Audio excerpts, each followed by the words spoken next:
This video is about how to fell a tree for beginners. One thing that's important about when you're cutting a tree is to look around. You want to look up and make sure that there are no hanging limbs could potentially fall down on you and crush you. Now, this particular tree is a cottonwood that, as you can see, has quite a crooked stump to it. That's why I'm cutting it so high. This is the bottom cut of the wedge.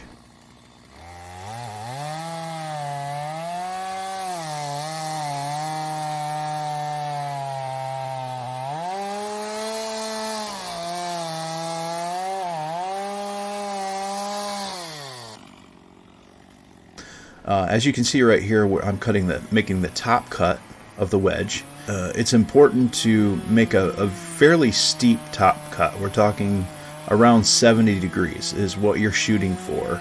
A lot of people will go not as steep with their notch, and that's really a mistake. You want to have a large angle between your notch and your top cut and your bottom cut. And I'll explain why in a second here. Another thing you want to do is to plan yourself an escape route at a 45-degree angle from the tree that you are cutting down. You do not want to remain at the base of the tree, because that is the danger zone. No matter how careful you are with your cuts, something unpredictable could happen, and most likely it's going to happen at the base of that tree. So you want to get out of that zone as quickly and as safely as you can. So you'll want to set the brake on the chainsaw, plan out your route ahead of time. You want to have two different routes set up that are clear of obstructions and have a clear path to safety.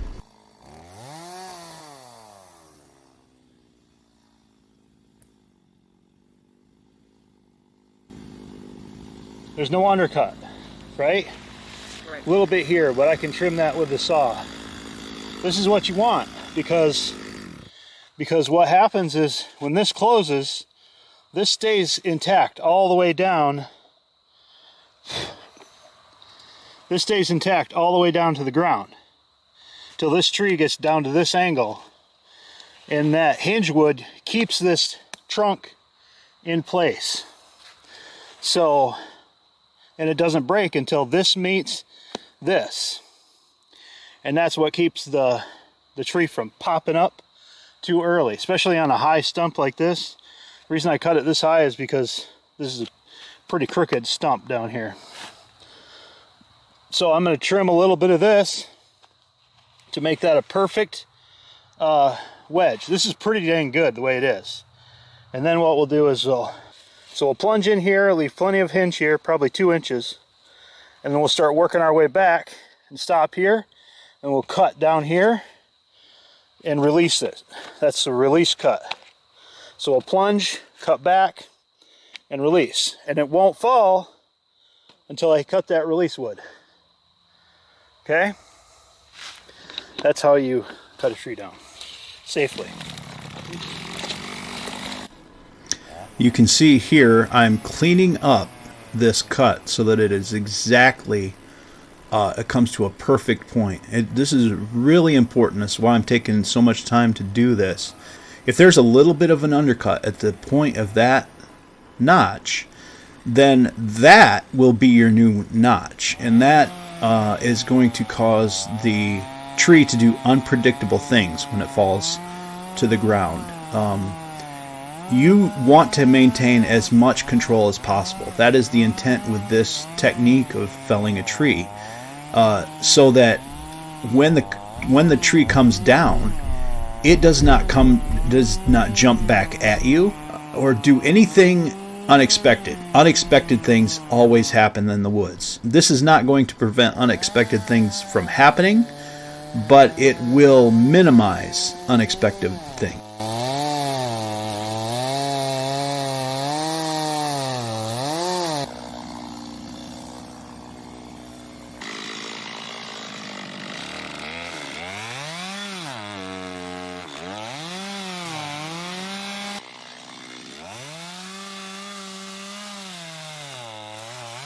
And you can see right here I'm cutting the release wood, and we're about to see the tree come down.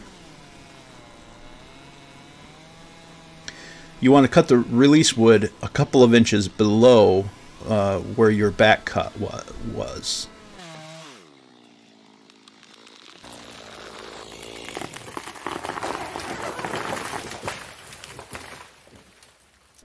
Now you can see as the tree comes down, a lot of debris came with it. There is a widowmaker, and what a widowmaker is just a large branch that broke off the top of a tree and then got caught on its way down and didn't come all the way down. What happens is that limb can become dislodged fairly easily. Always be looking up in the woods when you are going to be cutting a tree down, or if it's windy out, you want to be aware of what's above you.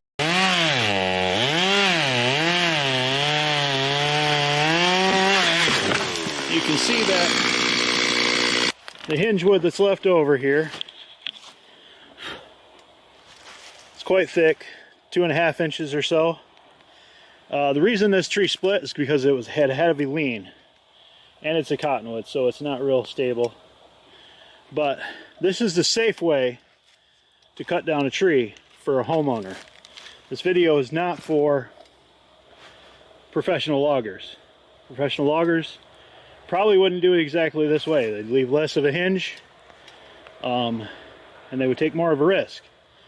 But since this video is for homeowners and not professional loggers, I want to show you how to do it the safe way. And the safe way is to leave hinge wood so that you have more control over where the direction of the tree. But you don't want too much of a hinge left, because that can cause a condition called barber chair, and where the tree will split and the log will come up a fairly high distance, and that could be a very dangerous situation. So you don't want to leave too much of a hinge, but you do want to leave enough to direct the tree where it needs to go.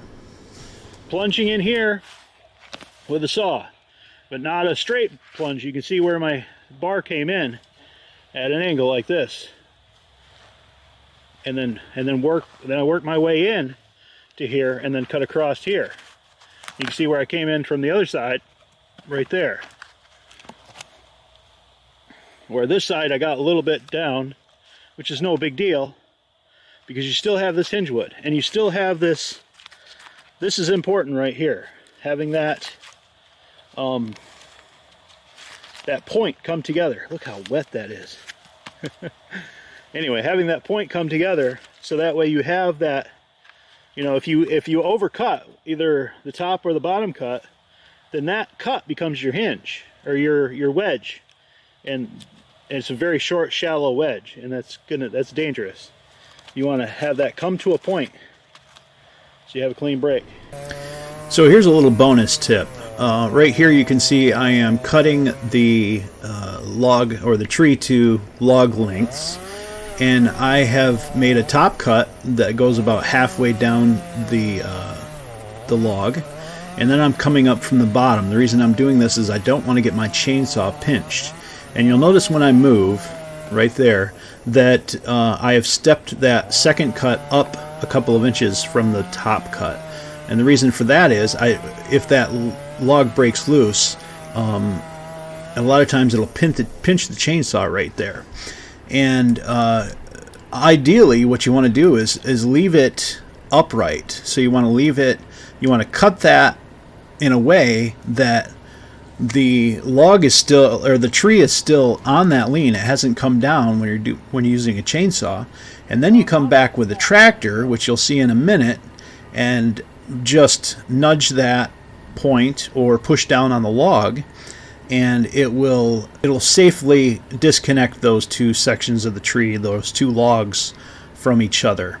And you'll see that in a second here.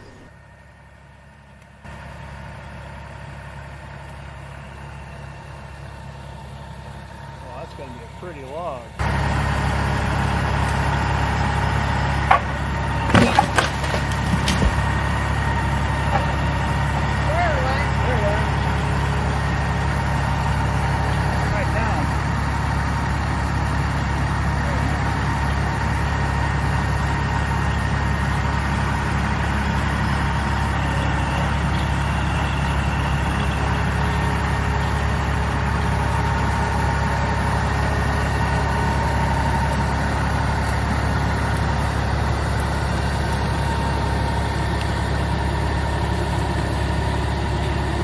little more.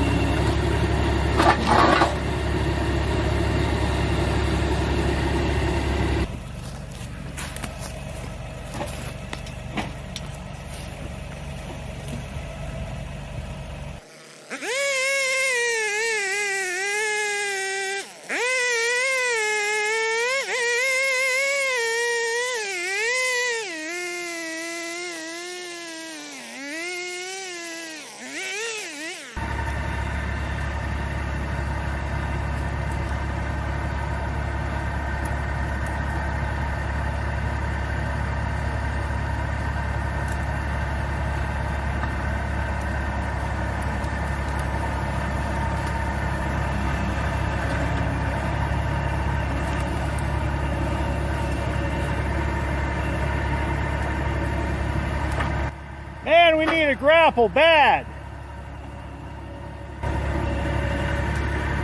So bad.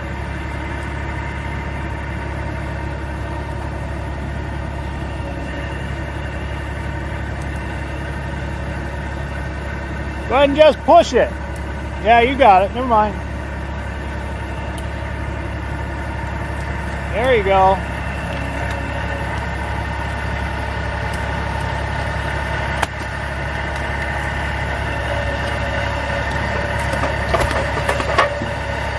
Good job.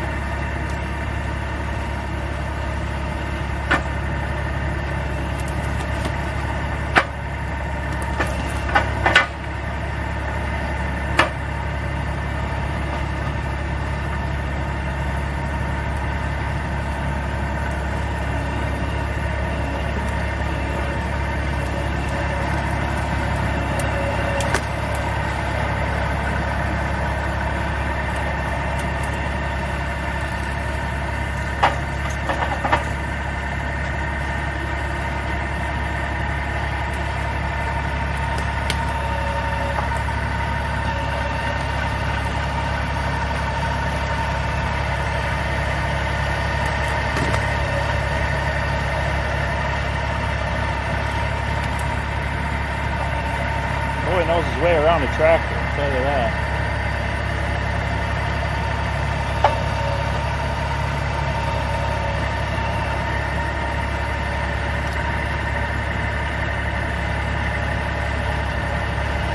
Now he's just showing off.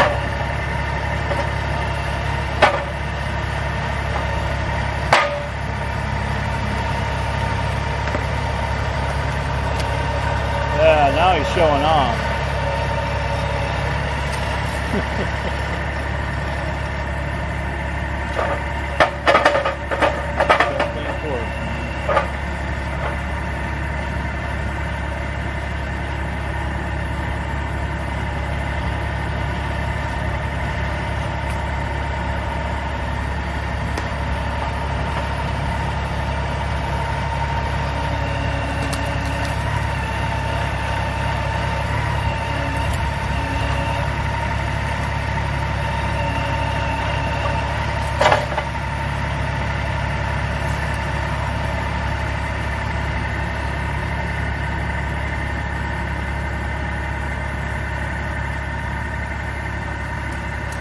We come from a long line of loggers. The boy's got it in his blood, man.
that, Birdie? Sure. Good.